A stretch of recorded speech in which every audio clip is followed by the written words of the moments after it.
Okay, so get this right. There's this video going viral. This guy from Michigan, Marali, he claims his wife and daughter were almost abducted Yeah. from a Target parking lot. It's pretty wild stuff. He's using this to kind of sound the alarm about human trafficking.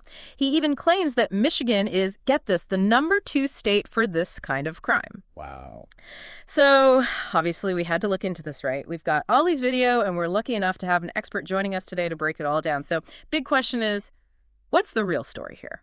Well, it's interesting because Ali's story, it really, plays on this fear that a lot of people have, this fear about safety, feeling secure. And that fear, it spreads online like wildfire. Yeah. The video itself is, very raw, very emotional, but we got to apply some critical thinking here. Yeah. Like take that statistic, for example, Michigan being the #2 state. That's not really backed up by the data. Oh, really? Yeah. The National Human Trafficking Hotline, they have statistics, right? And those statistics actually show that labor trafficking is more common than sex trafficking in the U.S. Huh. I gotta admit, I never realized labor trafficking was so, widespread. What kind of industries are we even talking about here? Oh, it's across the board. Yeah. Agriculture, construction, domestic work, even restaurants, believe it or not. Hmm. It's a lot of, think of a migrant worker who's been promised a good job, but then ends up trapped. Terrible conditions. Or maybe a teenager who's run away, maybe struggling with addiction, and they're offered help, a place to stay, but then that turns coercive really quickly. Yeah. Just a couple of ways these traffickers, they prey on people's vulnerabilities. That's awful. So it sounds like these situations, they're a lot less about dramatic abductions in parking lots and more about this sort of insidious manipulation, exploitation. You're right on the money. I mean, sure, forced abductions, they definitely happen. But a lot of times these traffickers are going to use things like coercion, fraud, even like fake romantic relationships to gain control. They target people who are vulnerable, maybe because of poverty or homelessness, substance abuse, their immigration status. It's not usually a stranger snatching someone. It's much more complex than that. Right, right. So Ollie's story, as scary as it is, might not really show the bigger picture of how this all happens. He keeps talking about these suspicious vehicles in parking lots, scouting for victims. Is that like a common tactic that you see? Well, while traffickers might, observe potential victims in public, we got to remember they often work within, like, social networks. Or they take advantage of relationships that already exist. Think online platforms, fake job ads, even family members or people someone knows. Oh, wow. The ways they do it, it varies a lot, but often it comes down to building trust and then exploiting those weaknesses. Yeah. Ollie also mentioned how close Michigan is to the Canadian border. He implies that's why there's so much trafficking. Does geography, like location, really play such a big role? The location, it can be a factor for sure, especially with cross-border trafficking. Right. But the thing is, trafficking happens everywhere, not just border areas. The FBI, they've actually uncovered rings operating right in the U.S., exploiting both Americans and foreign nationals. So it's not just a border problem, it's like a national, even a global thing, right? Absolutely. Yeah. And the FBI, they're crucial. They investigate these networks, prosecute the criminals. They work with international partners to fight this crime because it really is global. Their reports, they give us some really important insights into the economic forces driving this industry. Okay. Ali, in the video, he makes these traffickers sound like fearless, like they're willing to risk it all. Is that really accurate? Like, what drives these people? I mean, traffickers can be brutal, there's no question. But their motivations, they usually boil down to profit and control. It's a business, it's a criminal enterprise, and to fight it, we got to understand the money behind it. We're talking about supply and demand, how victims are recruited, how they're transported, and then the profits that come from exploiting them. It's so disturbing to think of people as a commodity. Ali actually uses the phrase price tags being put on people's heads. Is it really that transactional? That kind of language, it grabs your attention. Yeah. But it's actually kind of harmful because it dehumanizes the victims. It oversimplifies a very complicated issue. It's not about a simple price tag. Traffickers manipulate people. They use those vulnerabilities to make money. Right, right. It's crazy how easy a story like this can go viral and potentially give people the wrong idea about how this whole thing actually works. Exactly. That's why it's so important to get your information from trustworthy sources. The National Human Trafficking Hotline, the FBI, organizations that are specifically fighting trafficking. They're the ones with the real data, the real understanding. So we've been talking about these national agencies like the FBI, and they're tackling these big trafficking networks.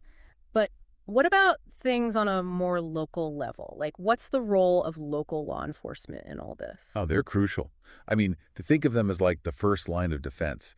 They're the ones taking those reports when someone calls, investigating anything suspicious, and often they're the ones working directly with victims. Right. Plus, they're really important for building relationships with those community organizations that can actually help people. Yeah. Your people who might be trapped in these situations. Yeah, that makes sense. Ali mentioned knowing a detective. He said the guy had stories that would keep you up at night, like implying that law enforcement, they see the worst of the worst. But are they even equipped to handle something this complex? That's a good question. And it's tough. I mean, they face so many obstacles. Resources are often stretched thin. Figuring out who the victims are isn't always easy.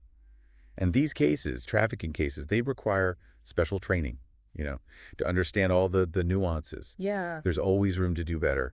Luckily, there are a lot of efforts underway to improve training, get agencies working together better, and strengthen support services for victims. So it's not just about, catching the bad guys. It's about having the right resources, the support systems to help the people who've been exploited. Exactly.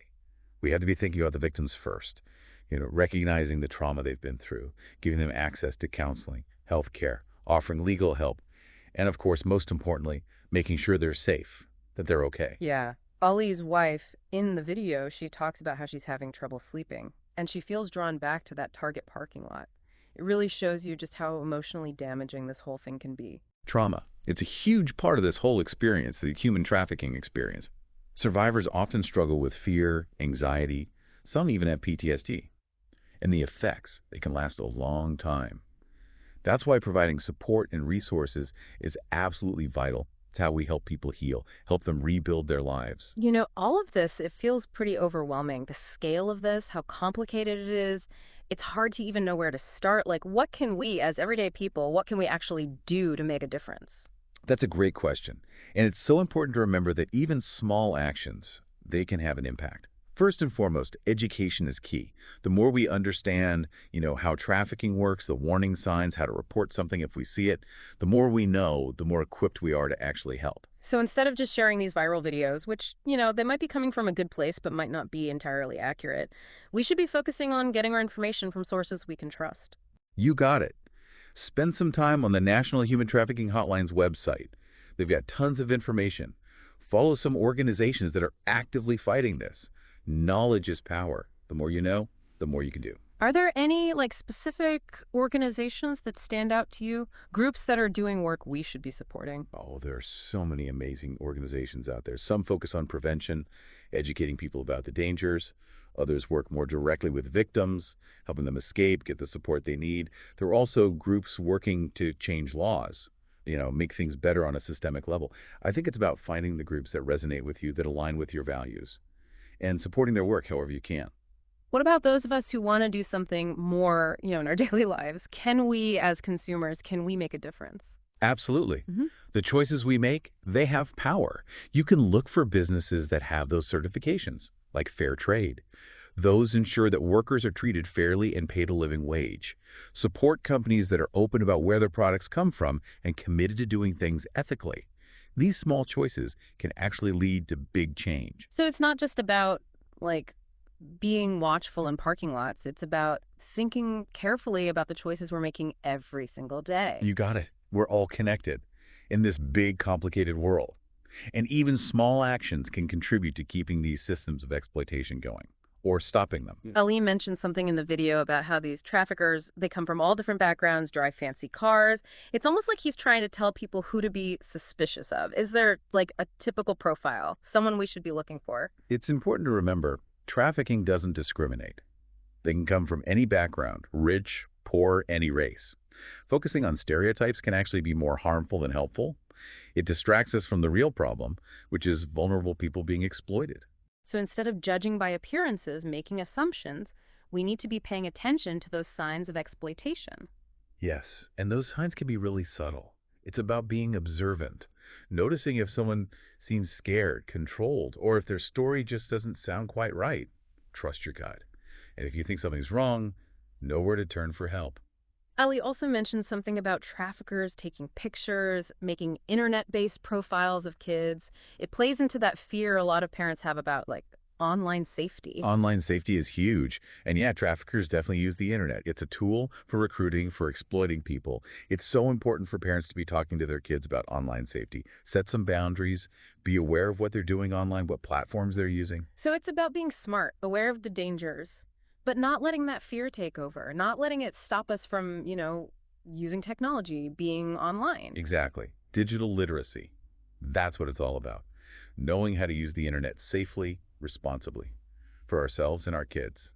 I'm curious, in all the work you've done, all the research, what's one thing about trafficking that surprised you? One thing that always gets me is the resilience of the survivors. After everything they've been through, the horrible things, their strength, their determination to rebuild their lives, it's amazing. It gives you hope. Even in the darkest situations, there's always hope. That's a really powerful thought. And it reminds us that this issue, it's heavy, it's complicated, but it's not hopeless. There are people out there fighting for change, survivors reclaiming their lives, and we can all be a part of that. It's pretty amazing, how much we've uncovered just from starting with Ollie's story. It's obvious now. Human trafficking, it's way more than just what we see in the movies, those crazy situations. Yeah, it really is a lot deeper than that. And the problem is those limited views, they can actually make things worse, make it harder to fight trafficking. Like Ollie's video, for example, he's really focused on, women and kids being safe in parking lots. But we know now it affects everyone, men, women, all ages, all backgrounds. And the ways they do it, it's usually a lot more, well, sneaky. You got it. That's why it all comes back to education. The more people know about how it really works, the signs, the better chance we have of stopping it. Yeah. Or even preventing it in the first place. And he keeps saying, like, how fearless these traffickers are, willing to risk anything. It makes it sound so terrifying. But does that really match up with why they do it? What's their motivation? Well, their actions, they're definitely criminal. They cause a lot of harm. Mm. But at the end of the day, it's a business. It's about profit. It's about control. And if we want to stop it, we have to understand that. We have to understand the economics of it. So it's not just about reacting out of fear. It's about thinking strategically, figuring out how to take down the whole system. Right. We need better laws, better enforcement. Businesses need to be held accountable. And we have to fix the things that make people vulnerable in the first place. Things like poverty, lack of opportunity. He also talked about social media, said traffickers use it to, take pictures, collect information, build profiles of people. It's something a lot of parents worry about, online safety. Online safety is so important, especially now. And it's true, traffickers use the internet. It's how they find people, how they exploit them. So it's crucial for parents to be having these conversations with their kids about safety online, setting boundaries, knowing what they're doing, what sites they're on. So it's about finding that balance, knowing the risks, but not letting it control us, not letting it stop us from using technology. You got it. It's all about digital literacy, knowing how to use the internet safely for ourselves and for our kids. This whole conversation, it's been a real eye-opener for me. And it's made me realize we can't just sit around and do nothing. So what would you, what's the most important thing our listeners can do right now to help fight human trafficking? There's so many ways to get involved. But if I had to pick one, I'd say become an informed citizen. Learn about it. Really understand it. Support those organizations that are doing the work. And fight for better policies. Policies that get to the root of the problem. We all have to be a part of the solution. It's about building a world where this kind of exploitation just isn't tolerated anymore. Exactly. And never forget, even small actions can make a difference. Well, this deep dive has given me a lot to think about, and I hope our listeners feel the same way. Ollie's story, it's just one small part of a much bigger issue. But it's been a great starting point for really understanding what human trafficking is all about. And hopefully it's made everyone want to learn more, get involved, be part of the solution. To everyone listening, keep this conversation going. Find those reliable sources of information. Connect with the organizations doing the work. And remember, we can all make a difference. Thanks for joining us on this deep dive.